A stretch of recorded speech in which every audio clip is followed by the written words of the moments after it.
ज्ञान गुण सागर जय, कपि सति लोक उजागर जय।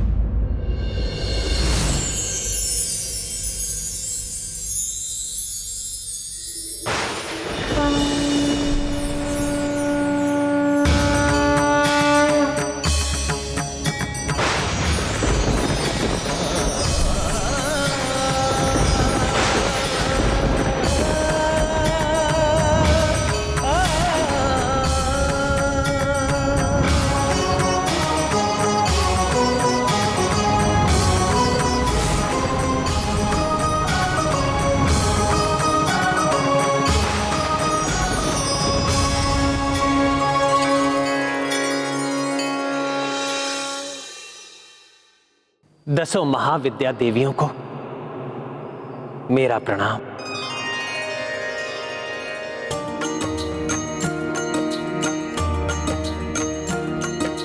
प्रत्यक्ष 10 महाविद्या हरस हरस आशीष बरसाई। जी उठे सब मृत मूर्छित वानर, राम सिया परनाम की सादर। राम सिया राम जय हनुमान, ये गाथा हनुमत की, रुचिकर लीला राम भगत की। जय जय जय रघुनंदन राम, जय जय जय महाबली हनुमान। जय जय जय रघुनंदन राम, जय जय जय महाबली हनुमान।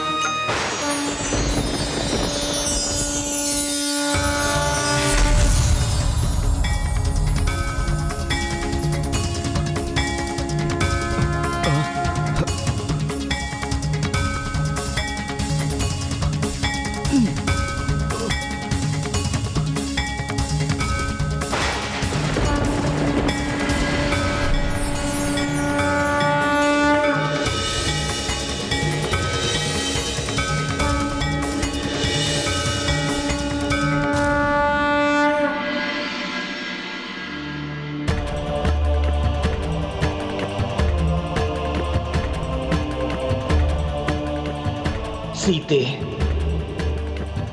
मेरी प्राण वल्लभा,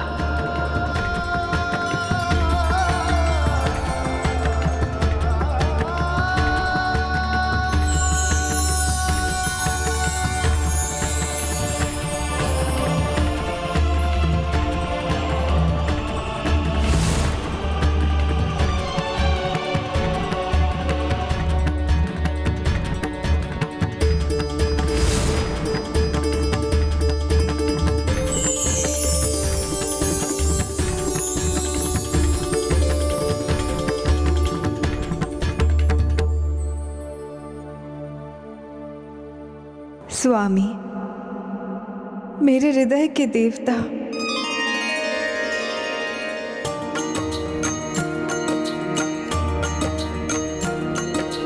अश्रु जान की नैन जो टपका, पूर्ववत भयो शतानन लोका। नेह में भावुक सिया रघुराई, सबहु देव पुलकित हर्षाई।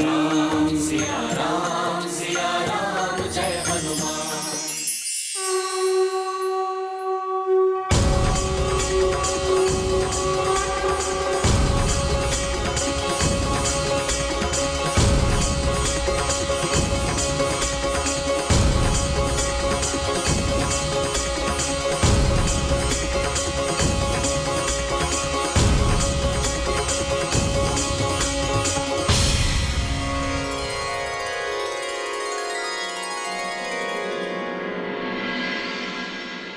देवेश्वरी, ये शाश्वत सत्य है कि पवित्रता स्त्री के नेत्रों से छलकने वाले दुख के अश्रु संसार में प्रलय ला सकते हैं, जैसा कि शतानन के इस लोक में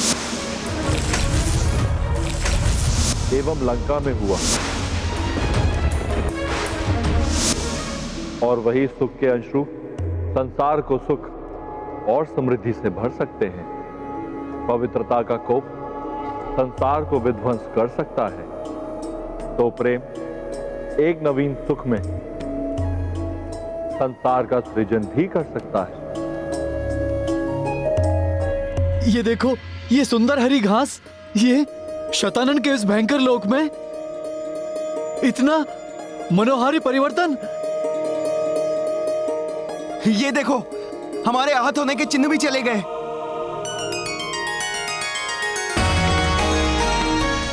प्रभु श्री राम की, प्रभु श्री राम की, प्रभु श्री राम की, प्रभु श्री राम की, प्रभु श्री राम की, प्रभु श्री राम की। माता जानकी की, माता जानकी की।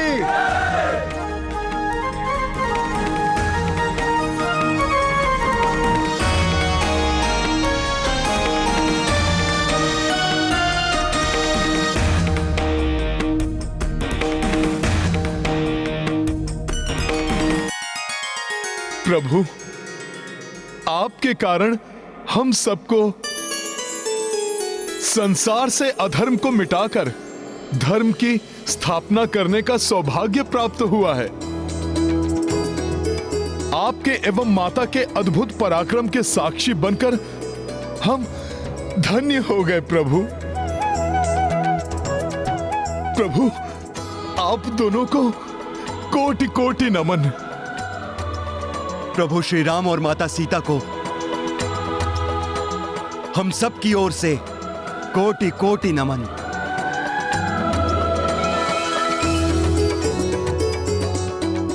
कल्याणस्तु।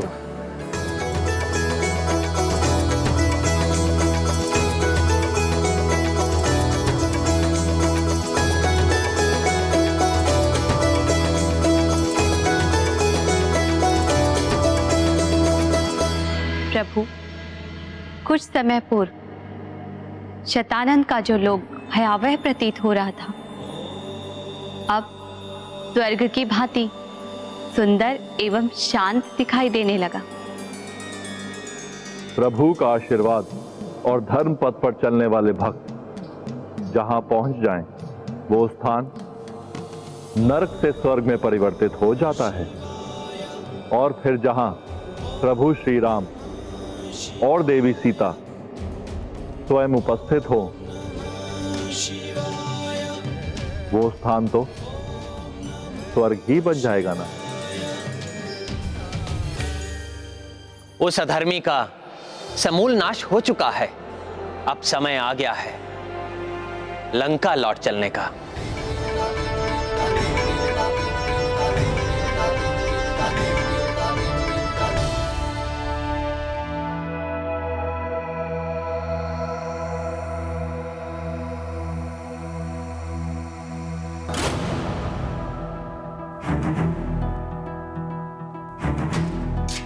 जय श्री राम।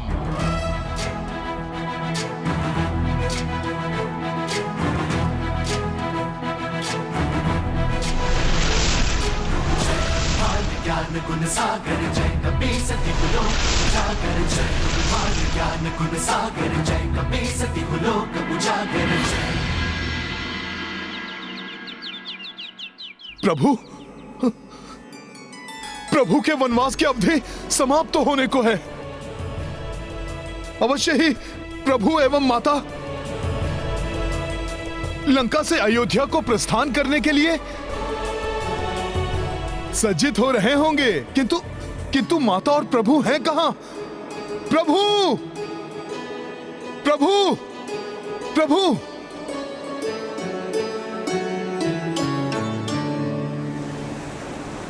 तो वहां है प्रभु माता के साथ। अंत भला तो सब भला, किंतु प्रभु के श्री मुख पर अभी भी चिंता के भाव दिखाई दे रहे हैं। अब क्यों चिंतित हो रहे हैं मेरे प्रभु?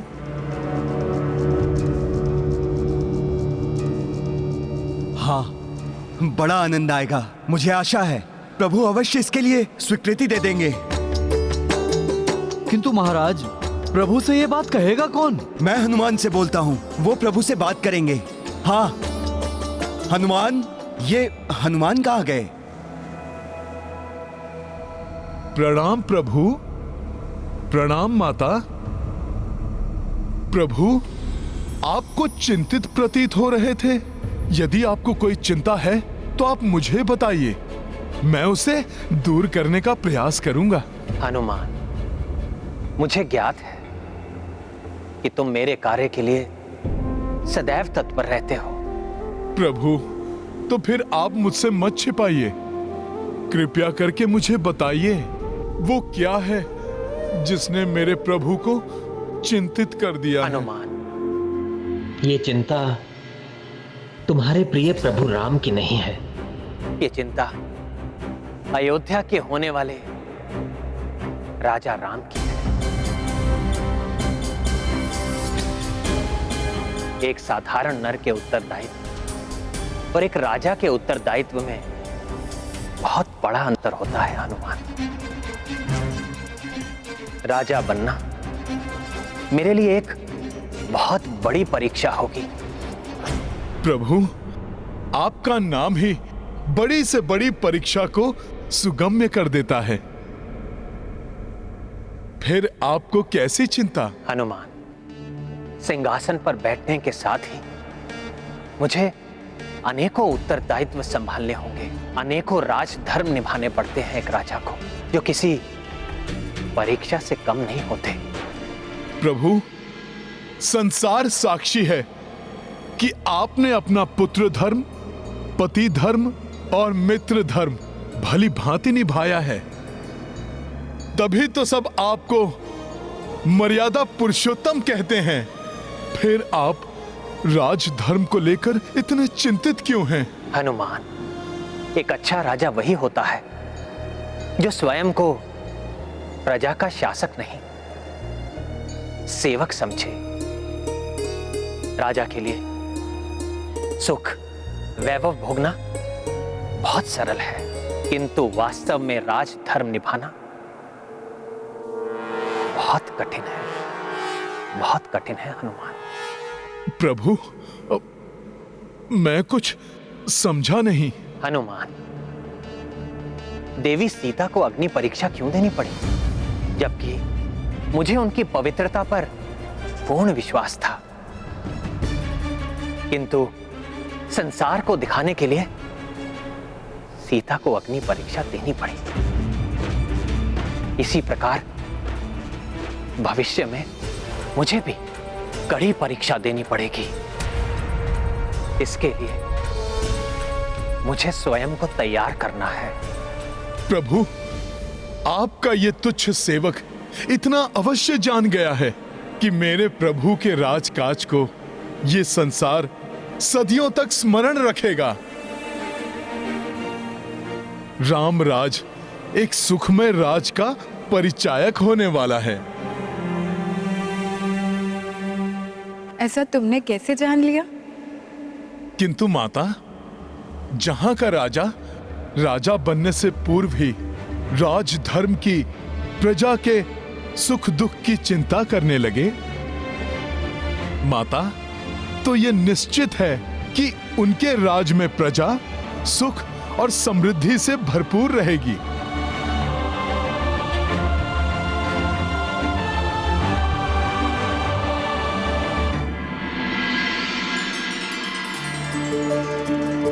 प्रणाम प्रभु।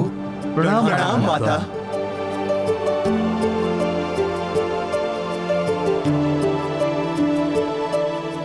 प्रभु, स्वर्ग के समान सुख में उस राम राज्य के दर्शन करने के लिए हम सब वानर भी बहुत उत्सुक हैं।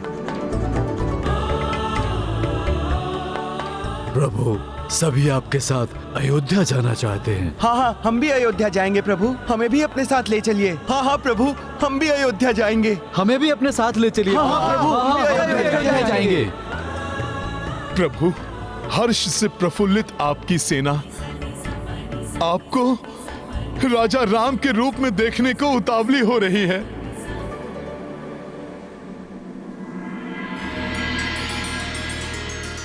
मेरे वीर वानरों, आप सबका मुझ पर बहुत बड़ा उपकार है। मेरे हर सुख में भागीदार बनना आप सबका अधिकार बनता है। मुझे प्रसन्नता होगी जो आप सब मेरे सुखद क्षणों में उपस्थित रहेंगे। प्रभु श्री राम की जय, माता सीता की जय, प्रभु श्री राम की जय, माता सीता की जय।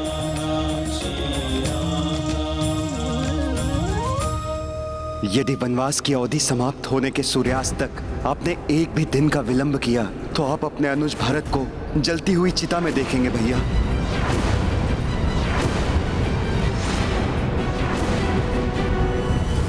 क्या हुआ प्रभु? पुनः आप कुछ स्मरण करके चिंतित हो उठे?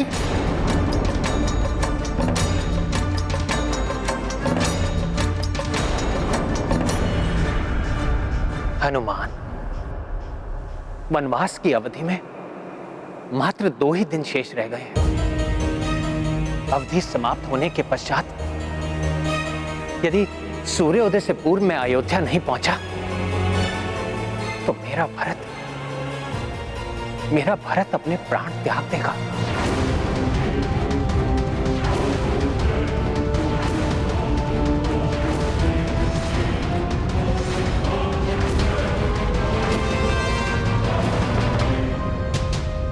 हाँ प्रभु, ये तो बड़ा ही कठोर प्रण ले लिया था भरत भैया ने। हाँ हनुमान, वनवास के आरंभ में जब मैं चित्रकूट के कामदगिरी पर स्थित वन में निवास कर रहा था तो मेरे पिताश्री महाराज दशरथ के अंतिम संस्कार के पश्चात भरत मुझे अयोध्या वापस लेने के लिए आया था।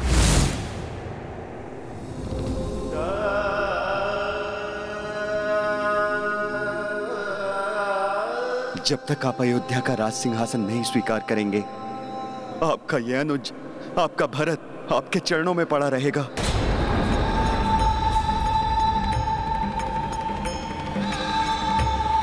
भरत, तुम्हारे निश्चल प्यार का मैं अनादर नहीं करना चाहता,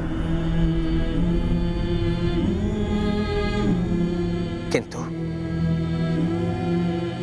पिताश्री को दिए हुए वचन की अवहेलना भी नहीं करना चाहता मैं।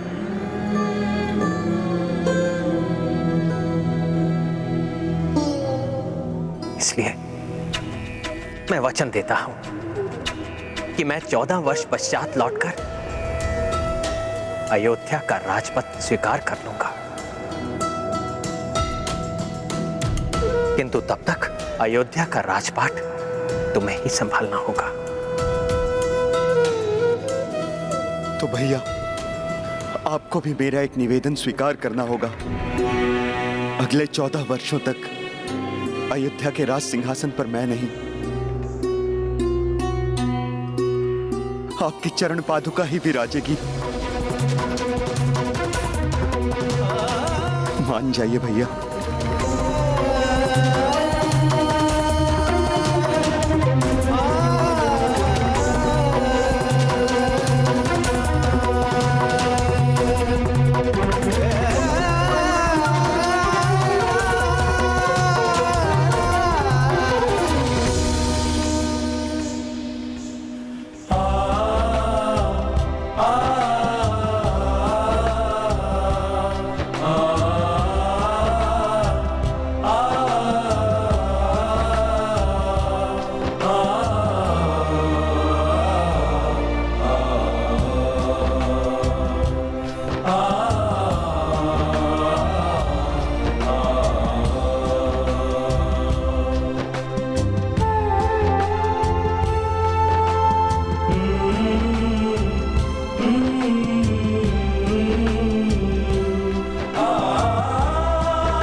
ये क्या कर रहे हो भरत? भ्राता, आप मेरे ज्येष्ठ हैं और एक अनुज का कल्याण बड़े भ्राता के चरणों में होता है। इस प्रकार से मुझे सदैव ये आभास होता रहेगा कि मेरे शीश पर आपकी छत्र छाया है। भैया, आपके प्रतीक रूप में ये चरण पादुकाएं अयोध्या के राज सिंहासन की शोभा बढ़ाएगी और मैं आपका प्रतिनिधि बनकर 14 वर्षों तक अयोध्या का राजकार्य संभालूंगा। कुछ कहना चाहते हो भरत? भैया, आपके बिना एक एक क्षण मेरे लिए कठिन होगा, इसीलिए आपको मुझे वचन देना होगा कि वनवास की अवधि समाप्त होते ही आप अयोध्या लौट आएंगे। यदि वनवास की अवधि समाप्त होने के पश्चात आपने एक भी दिन का विलंब किया तो आप अपने अनुज भरत को जलती हुई चिता में देखेंगे। भैया, ये मेरा प्रण है भैया। इसलिए मुझे शीघ्र अतिशीघ्र अयोध्या के लिए रवाना होना होगा हनुमान।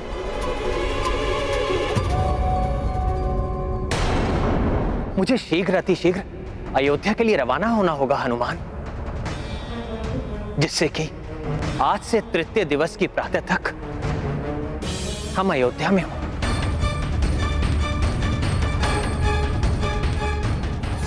किंतु चिंता इस बात की है, इतने कम समय में ये कैसे संभव होगा हनुमान? प्रभु, आपके सेवक के रहते आपको चिंता करने की आवश्यकता नहीं है। जैसे मैं आपको और सब लोगों को लेकर शतानन लोक गया और फिर आया, इसी प्रकार मैं अपनी पूंछ पर सबको लेकर अयोध्या भी जा सकता हूं। हनुमान, प्रभु, यदि पुष्पक विमान होता तो हम सब सहजता से अयोध्या पहुंच जाते, किंतु वो तो भ्राता कुबेर को वापस लौटा दिया गया है और हनुमान को पुनः कष्ट भी नहीं उठाना पड़ता।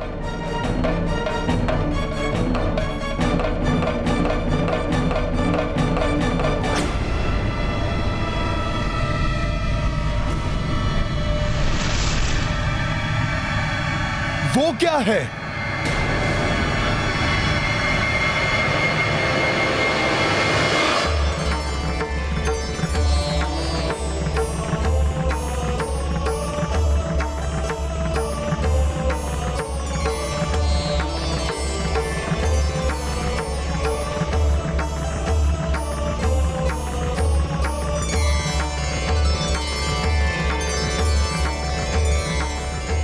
जो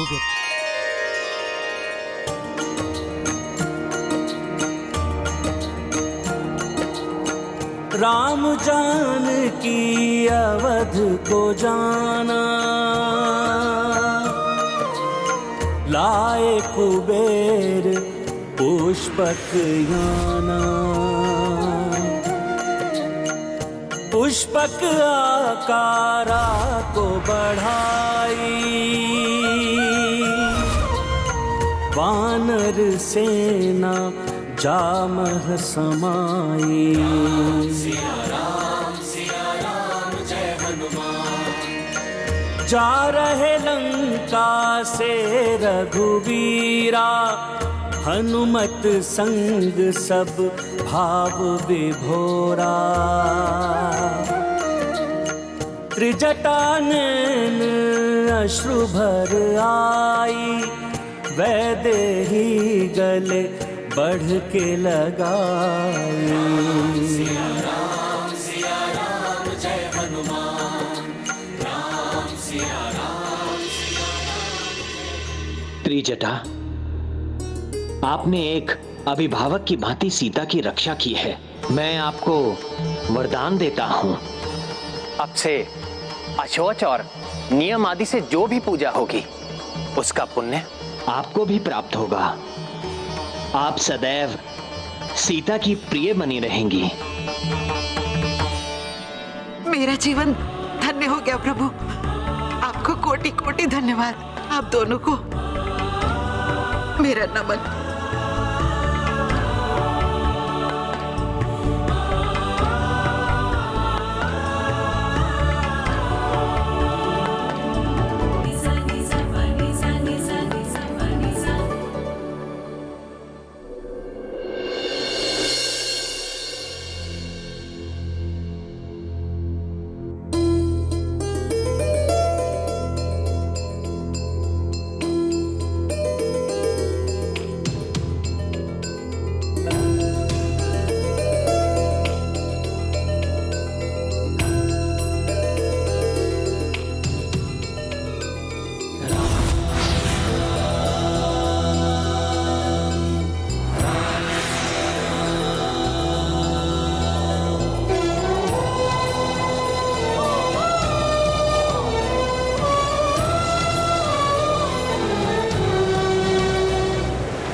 श्री राम राम राम राम राम राम राम श्री राम राम राम राम राम राम राम श्री राम राम राम राम राम राम राम श्री राम राम राम श्री राम श्री राम श्री राम श्री राम श्री राम श्री राम श्री राम श्री राम राम राम राम श्री राम राम राम राम राम राम राम श्री राम राम राम राम राम राम श्री राम राम राम राम राम राम राम श्री राम राम राम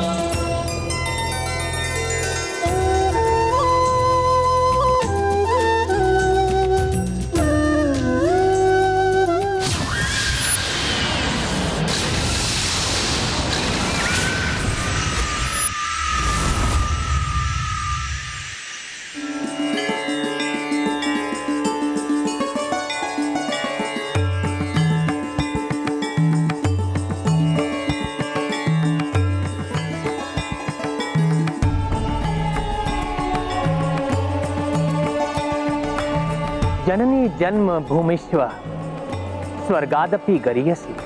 स्वर्ग से भी सुंदर मातृभूमि भारतवर्ष की पावन धरती को मेरा शत शत नमन। प्रणाम भारत भूमि।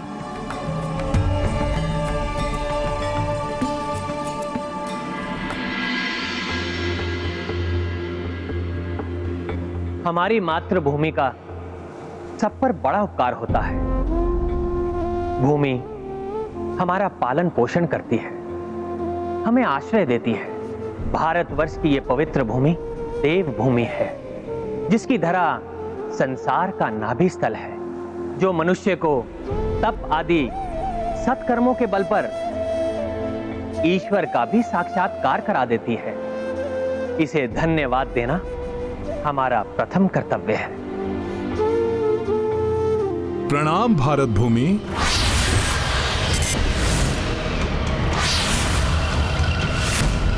वहां क्या है?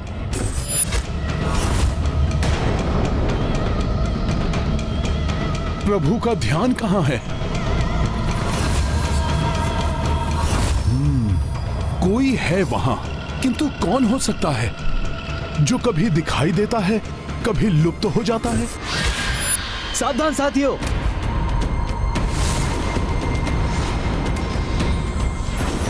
मुझे किसी की उपस्थिति का आभास हो रहा है।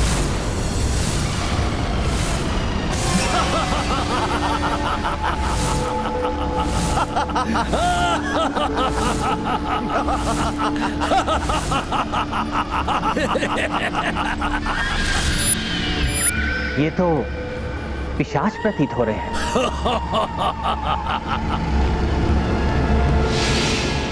हाँ प्रभु, किंतु चिंता करने की आवश्यकता नहीं है। ये हम में से किसी के भी निकट आने का साहस नहीं कर सकते। हाँ प्रभु श्री राम, हनुमान का कथन सत्य है। हनुमान को पिशाचों पर विजय प्राप्त है। जहाँ हनुमान होंगे या इनका नाम होगा, वहाँ किसी को पिशाच बाधा कभी नहीं हो सकती। तो फिर यहाँ आने का दुस्साहस कैसे कर रहे हैं ये? तुम सबका इतना दुस्साहस, किस प्रयोजन से आए हो तुम यहाँ? हम किसी अनिष्ट के उद्देश्य से यहाँ पर नहीं आए। अभी तो अनिष्ट तो किया है प्रभु श्री राम ने।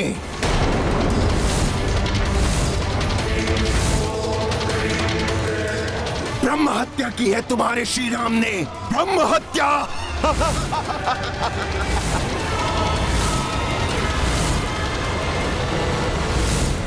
ब्रह्म हत्या, और इस ब्रह्म हत्या का पाप तो लगेगा। और तुम सब इस पाप में भागीदार हो, तुम सब। और तुम सब इस महापाप के फलस्वरूप ब्रह्म राक्षस बनोगे, ब्रह्म राक्षस। और तुम सबको हमारे ही पास आना पड़ेगा और हमारी ही तरह गति होगी। तुम सबकी हमारी ही तरह गति होगी।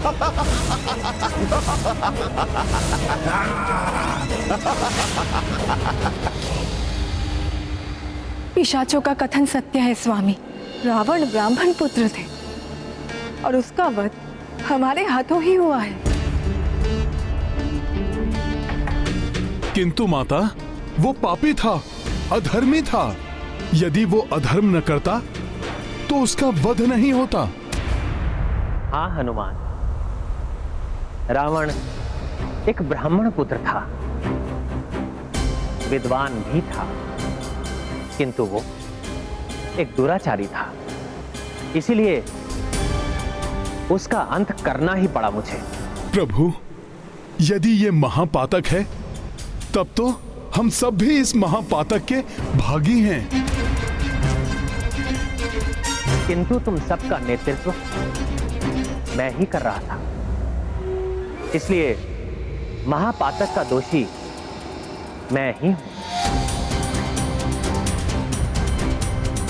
यदि किसी प्रकार मैं इस दोष से मुक्त हो गया तो तुम सब भी इस दोष से मुक्त हो जाओगे। परंतु स्वामी, यह आवश्यक है कि राजा बनने से पूर्व आप ब्रह्म हत्या के दोष से स्वयं को मुक्त कर लें।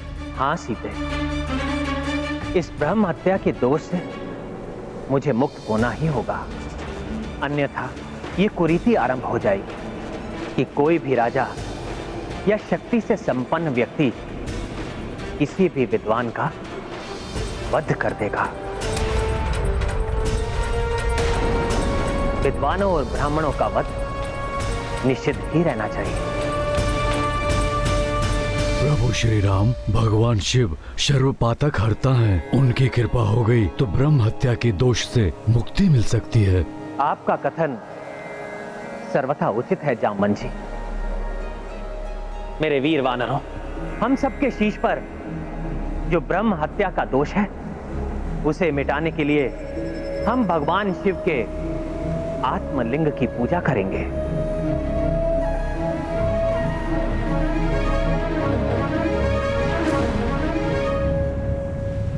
किंतु भैया, आत्मलिंग तो शिवजी के कैलाश धाम से ही प्राप्त हो सकता है और शिवजी को प्रसन्न किए बिना आत्मलिंग मिलेगा नहीं, तो इतने कम समय में कैसे संभव होगा?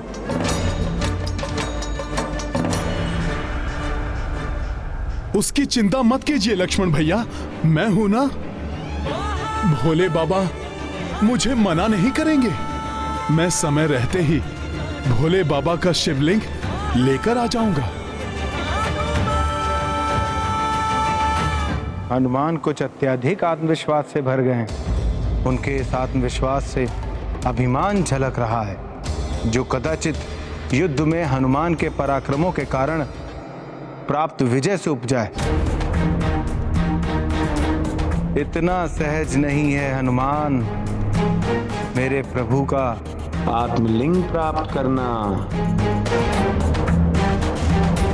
प्रभु, मेरी गणना के अनुसार महादेव की पूजा के लिए कल प्रातः सूर्योदय के पश्चात का मुहूर्त सर्वश्रेष्ठ होगा, किंतु ये मुहूर्त कुछ ही क्षणों के लिए होगा। उचित है जामवंत जी। हनुमान, तब तक तुम्हें महादेव का आत्मलिंग लेकर आना होगा। ऐसा ही होगा जामवंत मामा। आप सब पूजा की व्यवस्था आरंभ कीजिए। मैं मुहूर्त के पूर्व ही भोलेनाथ जी का आत्मलिंग लेकर लौट आऊंगा। इतना अभिमान उचित नहीं है हनुमान। आइए हम सब पूजा की व्यवस्था करें।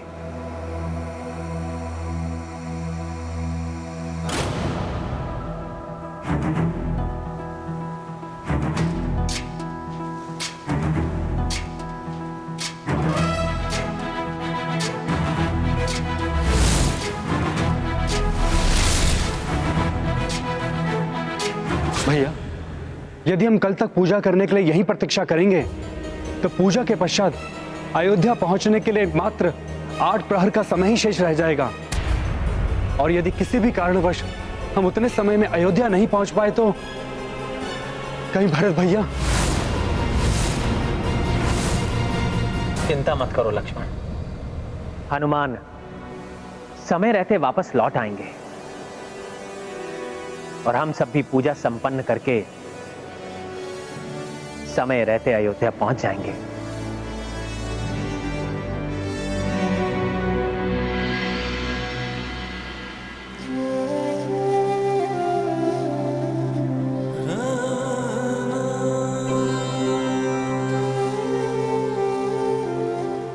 भरत भैया, किसी भी कारणवश यदि राम भैया को यहाँ तक पहुँचने में विलंब हो गया तो? वचन दिया है राम भैया ने मुझे, वो कदापि विलंब नहीं करेंगे।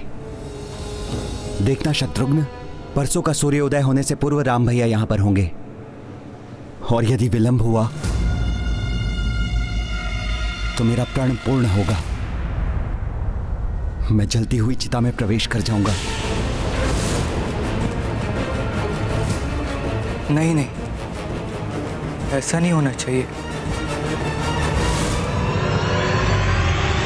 तो अभिमान अच्छा होता है, किंतु अभिमान अपने साथ घमंड को लेकर आता है। हनुमान भी मुझे घमंड के विकार से प्रभावित दिखाई दे रहे हैं। जितने भोले भाले हैं हनुमान, उतने ही श्रेष्ठ भक्त भी। ऐसे श्रेष्ठ भक्त का कैलाश पधारना, ये तो सौभाग्य की बात है। क्षमा करें माता, परंतु मुझे तो कुछ और ही दिखाई दे रहा है। मेरे विचार से अब हनुमान भोले भाले और विनम्र नहीं रहे। 14 भुवनों को पार करने वाले हनुमान अब मुझे घमंड से ग्रसित लग रहे हैं माता। प्रभु, ये हनुमान का घमंड ही है जो आपके पवित्र आत्मलिंग को वृक्ष पर लगा हुआ फल समझ रहे हैं, जिसे आकर वो तोड़ कर ले जाएंगे। आपके पवित्र आत्मलिंग को प्राप्त करने के लिए वर्षों घोर तपस्या करनी पड़ती। अच्छा, तो तुम क्या चाहते हो नंदी? प्रभु, मैं हनुमान की परीक्षा लेना चाहता हूं। यदि वो इस परीक्षा में उत्तीर्ण हुए, तभी हनुमान आप तक पहुंच पाएंगे।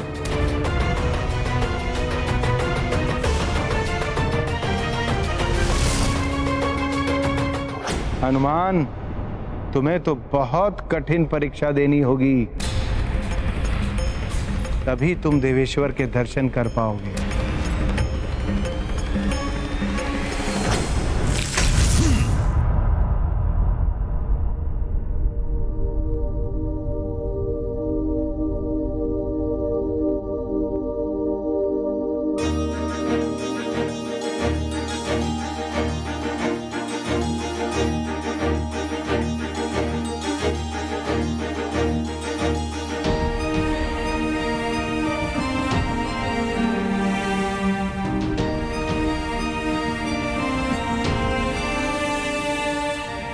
मेरे भोले बाबा के धाम कैलाश पर्वत की पवित्र भूमि, मेरा नमन स्वीकार कीजिए।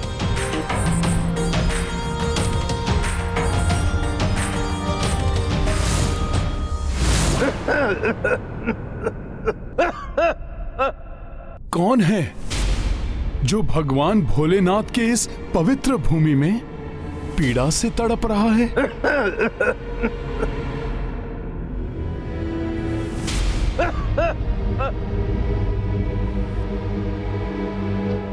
ये कौन है? हाँ, इन्हें तो कुष्ठ रोग हुआ है। अच्छा हुआ जो आप आ गए। बहुत तीव्र प्यास लग रही, कृपया शीघ्र जल प्रदान करने का कष्ट करें।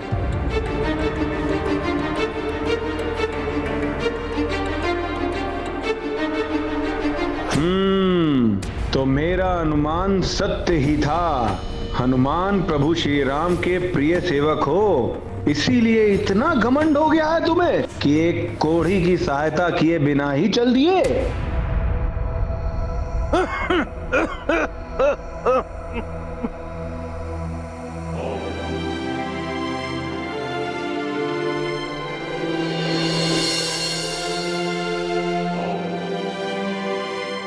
ये लीजिए जल वृद्धवर, मैं अपने हाथ से आपको जल पिलाता हूँ। नहीं नहीं, मेरे निकट मत आओ, मैं कोढ़ी हूँ, मुझे स्पर्श करके तुम अपवित्र मत हो। आप भी हम सब की ही भांति भगवान की ही संतान हैं, और आप जैसे मनुष्य की सेवा तो भगवान की ही सेवा होती है। मुझे आपकी सहायता करने दीजिए।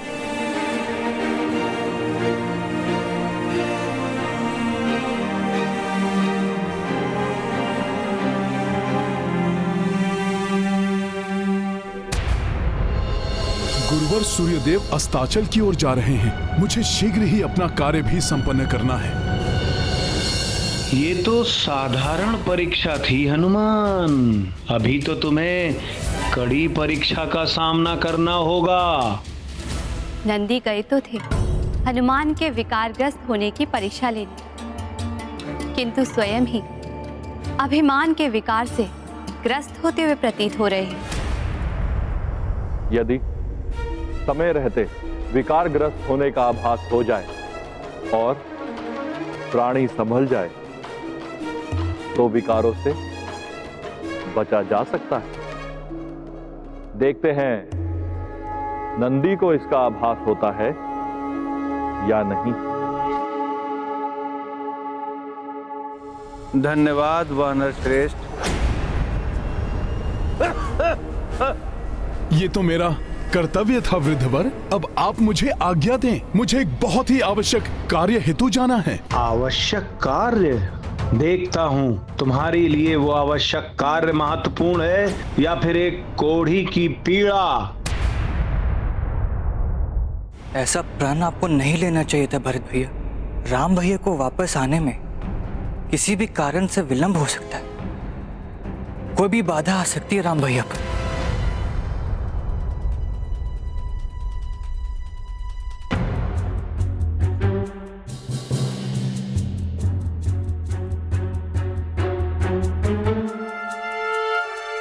भैया श्री राम लौट कर आ रहे हैं या नहीं, ये सुनिश्चित करने के लिए चहु और मैंने अपने दूत भेजे हैं। उनसे हमें ज्ञात हो जाएगा कि भैया निकट ही हैं या नहीं। किंतु भैया अभी तक हमें किसी से कोई सूचना प्राप्त नहीं हुई है। मात्र 1.5 दिन ही तो शेष है। वैसे भी राम भैया लौटकर आएंगे, भले ही विलंब से हैं, इसलिए आप अपना प्रण वापस ले लीजिए भैया। शत्रुघ्न, संसार यही मानता है, रघुकुल रीति सदा चली आई, प्राण जाए पर वचन न जाए। भरत का वचन भी अडिग है।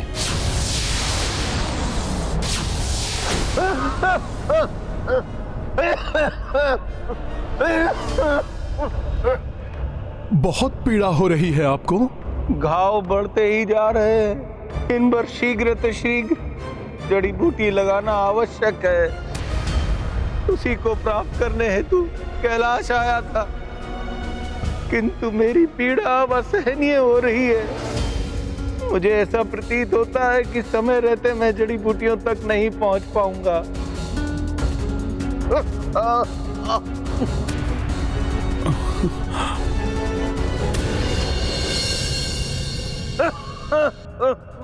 समय रहते आत्मलिंग लेकर नहीं पहुंचा तो मेरे प्रभु ब्रह्मदोष के पातक से मुक्त नहीं होंगे, और यदि इन वृद्ध वर्ग की सहायता नहीं की तो परोपकार धर्म से विमुख होने का दोष लगेगा।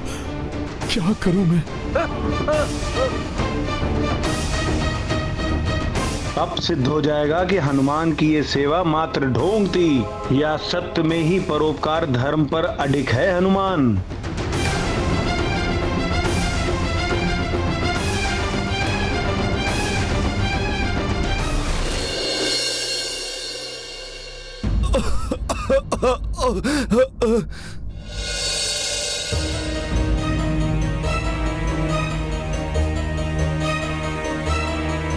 घाव बढ़ते ही जा रहे हैं। इन पर शीघ्र अतिशीघ्र जड़ी बूटी लगाना आवश्यक है। तो बताइए वृद्धवर, कहां मिलेंगी जड़ी बूटियां? मैं आपके लिए लेकर आता हूं। सच वानर श्रेष्ठ, तुम मेरे लिए जड़ी बूटी लाओगे? वहां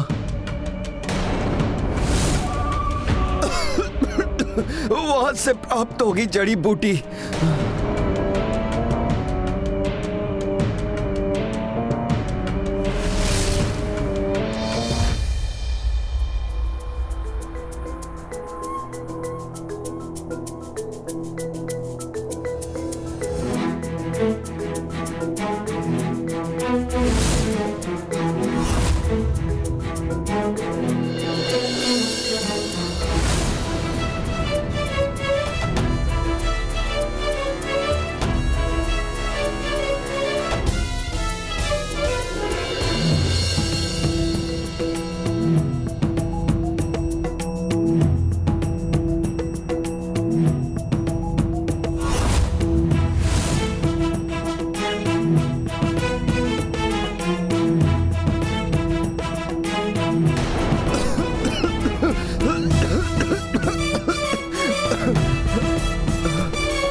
महाकष्ट है।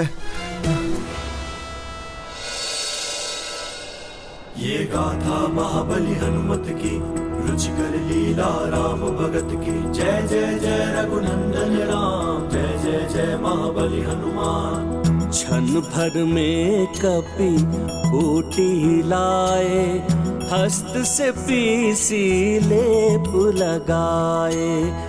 देख हनुमत सेवा अचंभी, कोढ़ी भेष मह भावुक नंदी। गाथा महाबली हनुमत की, रुचिकर लीला राम भगत की। जय जय जय रघुनंदन राम, जय जय जय महाबली हनुमान।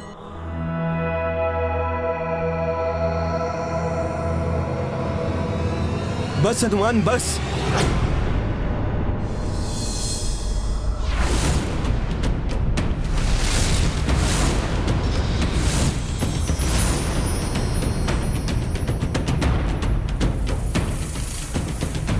नंदी जी आप?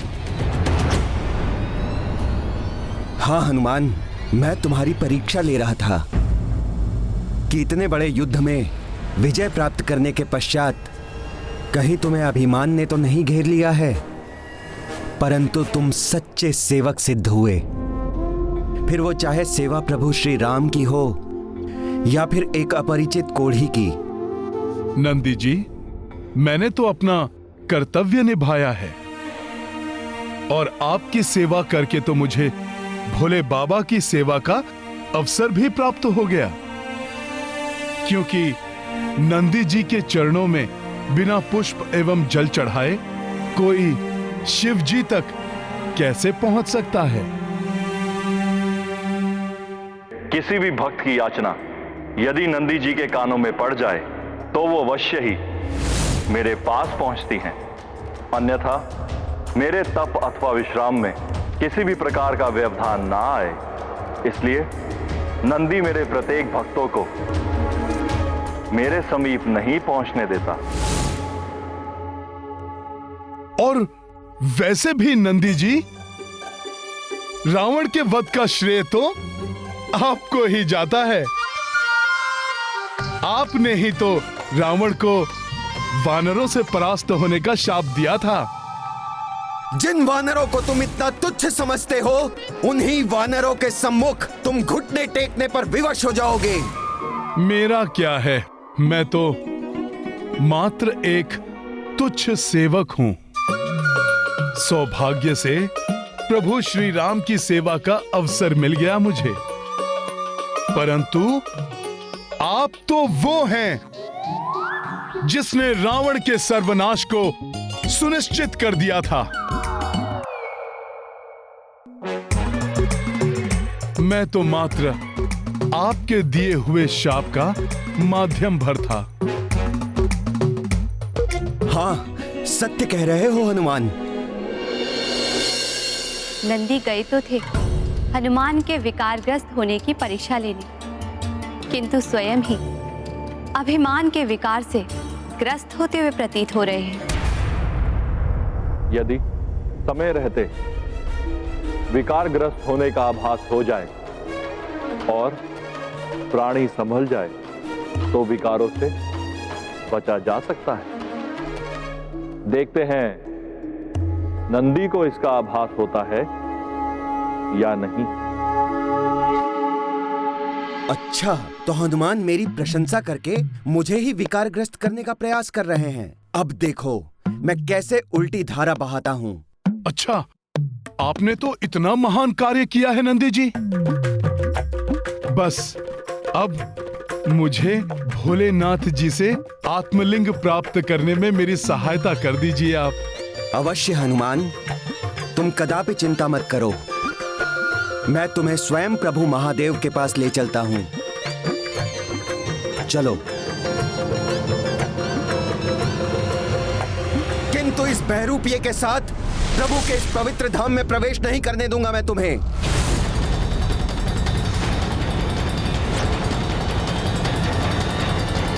ये क्या? यहां भी नंदी जी और वहां भी नंदी जी?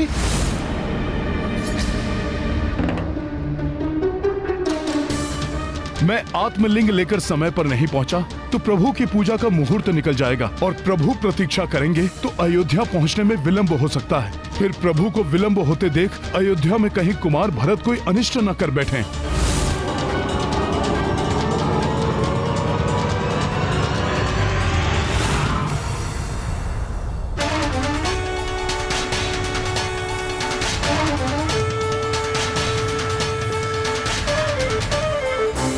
मेरा रूप धारण करके मुझे ही बहरूपिया कह रहे हो मायावी?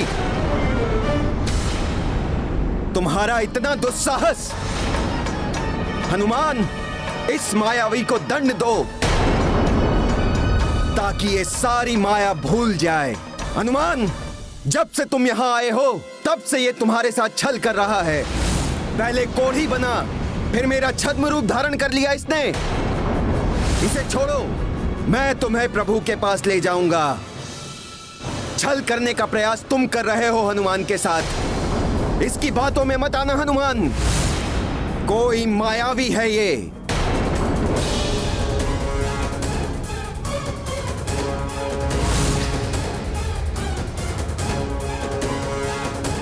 ये दोनों तो समान ही दिखाई दे रहे हैं, जैसे एक दूसरे का ही प्रतिबिंब हो। इनमें कौन वास्तविक नंदी है, कौन नहीं, ये ज्ञात ही नहीं हो पा रहा है। तुम हनुमान के कार्य में अनावश्यक रूप से विलंब करा रहे हो। लेकिन क्या करूं मैं, किनकी बात मानूं?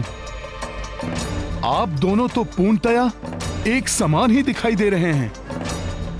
हनुमान, ये तुम्हारे महत्वपूर्ण कार्य में विलंब कर रहा है। मेरा विश्वास करो। इस छद्म को यहां से दूर कहीं अनंत में फेंक दो। हनुमान, भोलेनाथ तक मैं तुम्हें ले जाऊंगा, किंतु उससे पहले तुम इस बहरूपिये को मेरे सम्मुख से हटा लो। अन्यथा यदि मुझे क्रोध आ गया तो अनर्थ हो जाएगा। मेरे क्रोध से परिचित होना तुम चलिए। सारी सृष्टि को हिलाकर रख दूंगा मैं। हनुमान मेरे क्रोध से भली भांति परिचित है। इनकी बाल अवस्था में क्या हुआ था इन्हें सब स्मरण है।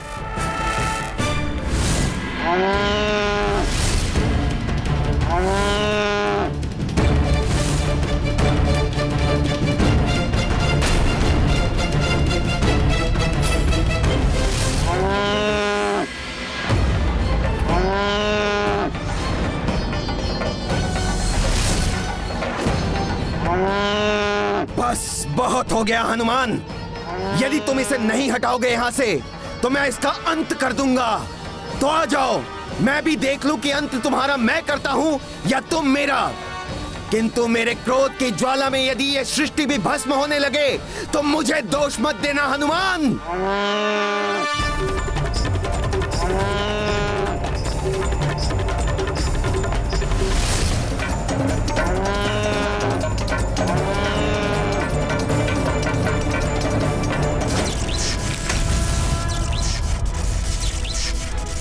ये दोनों दिखने में तो समान हैं ही, समान रूप से शक्तिवान भी दिखाई दे रहे हैं।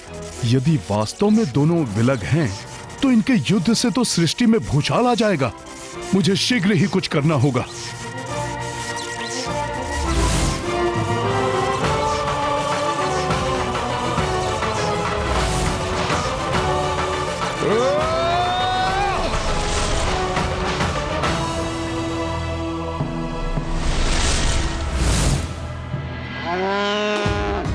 जाइए, मैं जान गया हूं कि कौन वास्तविक नंदी है।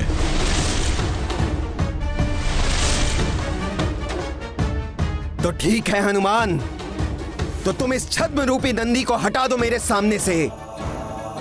ऐसा ही होगा, किंतु इसके लिए मुझे सर्वप्रथम कैलाश धाम की परिक्रमा करनी होगी। प्रभु भोलेनाथ से आशीर्वाद लेना होगा, जिससे कि मुझसे कोई त्रुटि ना हो पाए। आप दोनों भी मेरे साथ आइए। उचित है हनुमान, चलिए। इस प्रकार नहीं, आपको वचन देना होगा कि आप दोनों मेरे साथ कैलाश की पूरे 3 बार परिक्रमा करेंगे, ना 3 से कम और ना 3 से अधिक। उचित है हनुमान, हम वचन देते हैं कि हम परिक्रमा करेंगे, ना ही 3 से कम और ना ही 3 से अधिक।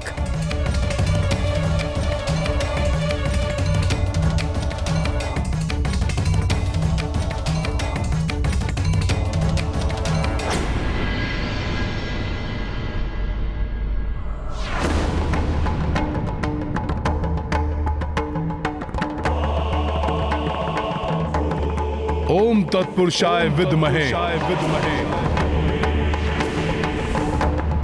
महादेवाय धीमहि तनो रुद्रः प्रचोदयात्।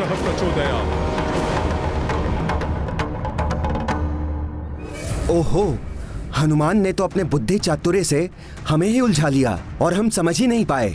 हम दोनों की एक ही फेरी में 2 परिक्रमा हो गई है। अब यदि एक और फेरी की तो 4 परिक्रमा हो जाएंगी, किंतु हमने तो मात्र 3 ही परिक्रमा का वचन दिया है। ओम तत्पुरुषाय विद्महे महादेवाय धीमहि। अब तो फंस गए हम, क्या करें क्या नहीं, कुछ समझ में नहीं आ रहा है।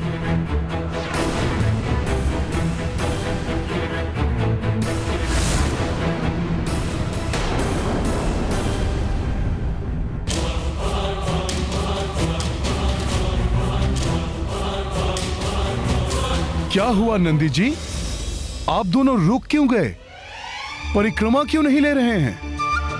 आप दोनों ने तो 3 परिक्रमा लेने का वचन दिया है, ना 3 से अधिक और ना ही 3 से कम। मैं तो हनुमान की कड़ी परीक्षा लेने वाला था, यहाँ तो हनुमान ही मेरी परीक्षा लेने लगे। कैलाश धाम में होकर भी, मेरे भोले बाबा के भक्त होकर भी, 3 परिक्रमा का वचन देकर भी अब आप वचन तोड़ रहे हैं। सोच लीजिए, कैलाश धाम में ऐसा वचन देने का अर्थ है भोले बाबा को ही वचन देना, और यदि अब आपने वचन नहीं निभाया तो बहुत बड़े पाप के भागी बनेंगे आप। किसी की परीक्षा बार बार नहीं ली जाती, एक बार में ही मनुष्य की पहचान हो जाती है। अब पुनः परीक्षा लेते लेते स्वयं ही परीक्षा का सामना करना पड़ रहा है नंदी को। आशा है नंदी को ये समझ में आ गया होगा कि हनुमान बल में ही नहीं, बुद्धि में भी अतुलित है। अब तो 2 से 1 हो जाइए और एक परिक्रमा लेकर अपना वचन पूर्ण कीजिए। इसके अतिरिक्त अन्य और कोई विकल्प नहीं है आपके पास। हनुमान, अब मैं पूरी तरह आश्वस्त हो गया हूँ कि तुम्हें कोई भी विकार स्पर्श नहीं कर सकता, फिर वो चाहे अभिमान हो या क्रोध, लोभ हो या मोह या फिर मत्सर, सभी विकार तुमसे दूर ही रहेंगे। तो नंदी जी, अब मुझे शीघ्र ही भोले बाबा के पास ले चलिए। अवश्य हनुमान, किंतु ये 3य परिक्रमा पूर्ण करने के पश्चात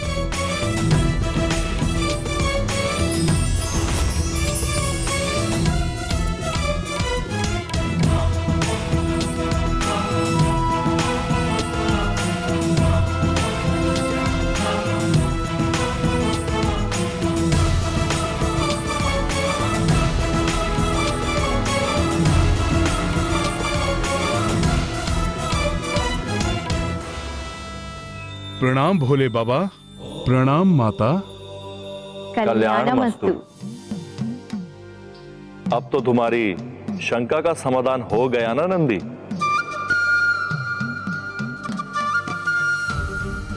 हो गई हनुमान की परीक्षा।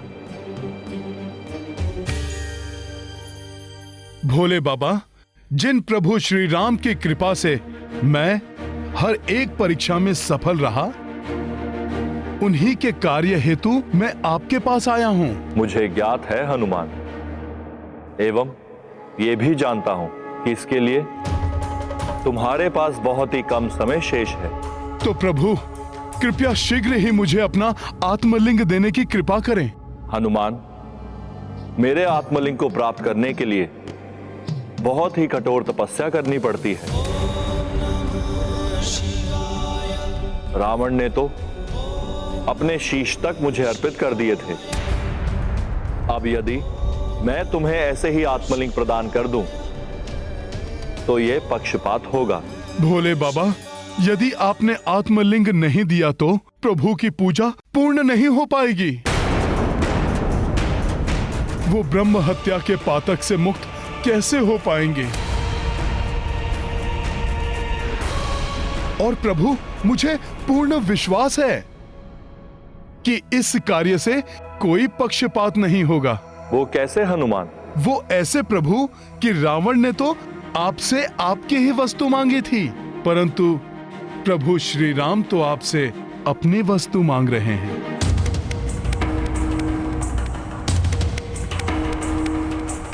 तुम कहना क्या चाहते हो हनुमान? माता, भोले बाबा आठों प्रहर प्रभु श्री राम का नाम जपते हैं, अर्थात इनके हृदय में प्रभु श्री राम विराजते हैं, और भोले बाबा का आत्मलिंग इनके हृदय से ही तो उत्पन्न होता है। इस प्रकार तो आत्मलिंग प्रभु श्री राम का ही तो हुआ माता।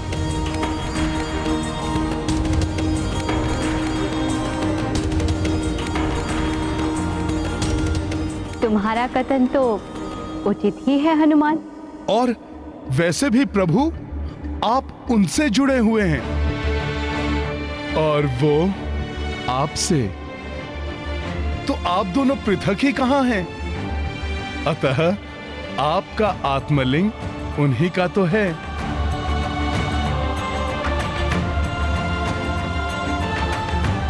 बुद्धि, शक्ति, भक्ति एवं विनम्रता में तुम अनुपम हो हनुमान। भक्ति की महिमा को तुमसे अधिक कौन समझ सकता है हनुमान? सच्ची भक्ति भक्त को भगवान से एकाकार कर देती है। तो एक सच्चा भक्त कैलाश धाम से रिक्त हाथ कैसे लौट सकता है? हनुमान अवश्य ही समय रहते लौट आएंगे। तब तक हम पूजा की पूर्ण व्यवस्था कर लेते हैं। प्रभु, मैं हवन सामग्री इत्यादि एकत्रित करता हूँ। मैं और नल पूजा के लिए पुष्प चुनकर ले आएंगे। प्रभु, मैं बेलपत्र एकत्रित करके आता हूँ। ठीक है, आप सब व्यवस्था आरंभ कीजिए।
ये मेरा आत्मलिंग मैं तुम्हें प्रदान करता हूं हनुमान। सर्व पातक हरता, सर्व सुख करता है यह आत्मलिंग।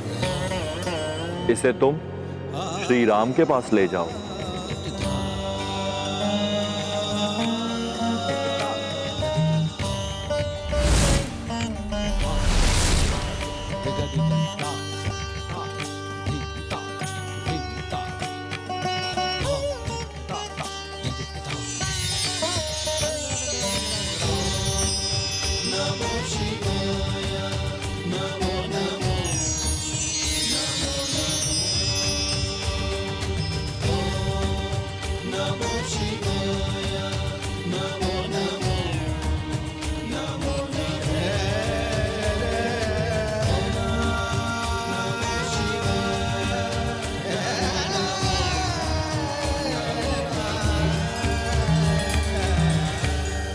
धन्यवाद भोले बाबा। हनुमान, अब तुम्हें आत्मलिंग तो प्राप्त हो गया, किंतु पूजा के लिए सबसे आवश्यक वस्तु बेलपत्र एकत्रित अवश्य कर लेना। बेलपत्र? क्यों माता?